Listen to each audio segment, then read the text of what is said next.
Okay, thank you. My name is Neeraj Shah. I head up market development at Neptune Medical. And today it's my pleasure to present the CARE-1 data. This was a first-in-human trial for a robotic endoscope called the Triton. And this is actually from a presentation presented during the late-breaking abstracts at DDW this year. Dr. Sam is not able to be here. He presented this at DDW. As you can see, it was quite well attended, and the presentation I'm about to give is mostly derivative from the slides that he created. So as many of you know, robotic systems have become quite the standard in surgery. However, that's not true in endoscopy, even though there could be significant benefits of using robotic systems in endoscopy.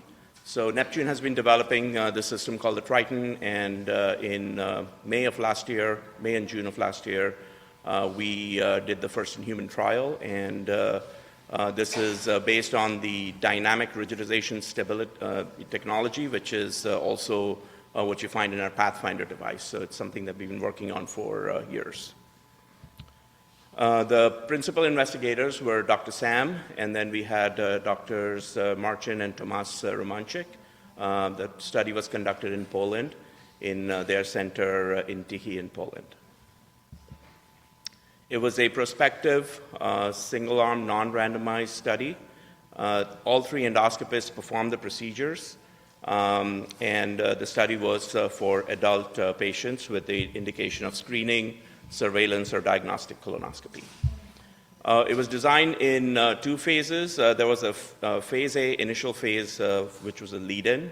There was a manual colonoscopy performed, confirmation that there were no polyps, and then the patient was, had a robotic colonoscopy. So there was no polypectomies in phase A. There was a 2-day and 14-day follow-up. After this, these results were reviewed by a clinical events committee, and then phase B was 40 patients where it was a robotic colonoscopy, including polypectomy. I'll skip these slides because I covered them. The other thing that we did use in this trial was something called the NASA Task Load Index. For those of you who are not familiar with it, it's a widely used tool for assessing perceived workload, both physical and mental, during a task. And this is used to determine the ergonomic impact of whatever device or tool that you're using. Before I jump into the procedural videos from the trial, I want to orient you to our GUI, Graphical User Interface. So on the upper left corner, you will see a force and torque indicator. So this gives the endoscopist an indication of how much force and torque is being exerted. Because remember, you're not holding the endoscope anymore. It's being done through a controller. On the upper right corner is a shape indicator, which indicates the shape of the endoscope. The lower left is the inserted length indicator to let you know how much of the scope is in the patient. And the lower right is a steering range and roll indicator as well. So here is a kind of a sped-up video, 3x speed of a navigation in a case to the cecum. As you can see, looks like a regular colonoscopy. There is some indication of the shape that's forming, as well as the insertion in the lower left. And as the clinician is advancing forward, they're doing the normal things that you would do in order to advance. Eventually, a shape starts to form, and the clinician continues proceeding. We do have something you'll see on the lower left corner called a shape copy. So the scope can go out a certain amount from the overtube, and then the overtube catches up. So that's kind of what you're seeing there.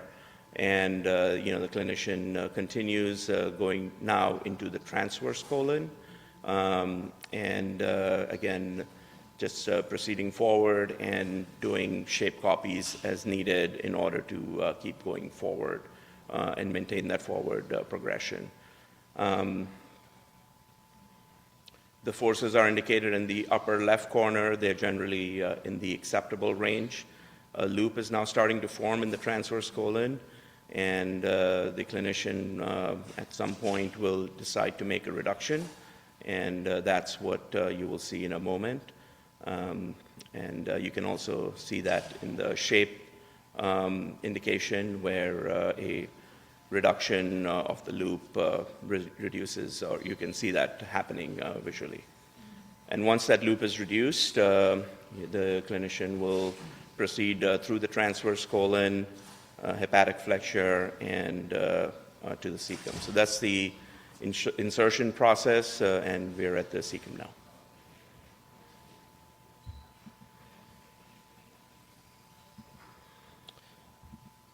Here's a video. You can see from the shape indicator that this is a patient where there was quite a bit of tortuosity. We're at the cecum, and the device has an ability to roll the endoscope, and it's able to do this independent of what tortuosity we have. And that is something that was very useful, especially in some of the polypectomy procedures. There was also an attempt to intubate the IC valve in pretty much all the cases, and this was achieved again despite having significant tortuosity as well in certain cases. And here's an example of that, of going through the IC valve with scope in a fairly tortuous position. Similarly, there's an ability to roll in the rectum while retroflexing, and here's an example of that as well. And then finally, we did do polypectomies. I'll share the data in a minute, but here's an example of a polyp which was lifted and hot snared. And you can see that clinicians are able to control the snare and the endoscope with no problem, and the polyp is removed with the hot snaring. So the results are as follows. Phase A was 10 patients. You can see the age and the BMI for these patients. There were no adverse events, and all the procedures were completed in left lateral position. No repositioning, and no conversion to manual colonoscopy. In phase B, we had 40 patients, also 100% cecal intubation rate, all 40. No adverse events. All procedures were completed in left lateral position, and there was no abdominal pressure applied. And the median time to the cecum was about 13 minutes, and you can see also the age and the BMI for the patients on the lower left. We had 79 polyps detected in these 40 patients, which gave us an adenoma detection rate of 54.2%. and a polyp detection rate of 67.5%. Of these, 77 polyps were removed during the procedure. 2 polyps were larger than 2 centimeters, and therefore, per the protocol, were not removed during the procedure. This was pretty satisfactory to the investigators. Finally, mucosal injury we did record, and you can see that there was hardly any mucosal injury, no injury of grade 4 or 5. Very early in the trial, there was one grade 3 injury, but otherwise it was all acceptable, and the clinical events committee reviewed all of these findings. And then finally, I talked about the NASA task load index. We did measure it. The gray bars, this is on a scale of 100. The gray bars are the scores for manual colonoscopy for various of the efforts, as you can see, and the orange bars are the scores for robotic colonoscopy. So the composite index you can see in the right-hand side was significantly lower. It was a 67% decrease in NASA task load index for a robotic colonoscopy versus manual colonoscopy.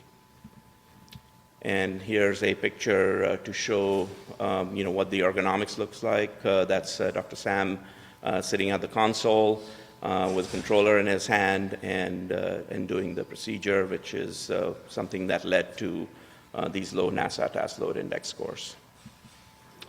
So in conclusion, this was a first study, 50 patients. It demonstrated excellent safety and feasibility, 100% cecal intubation rate, and no adverse events. There was stability provided by this dual dynamic rigidization, and the investigators believe that enabled comprehensive inspection, effective polyp detection, and safe resection, while providing a very comfortable ergonomic experience. That's all I have. I do have a publication of some of the data. If you're interested, you can get it from me. Thank you very much.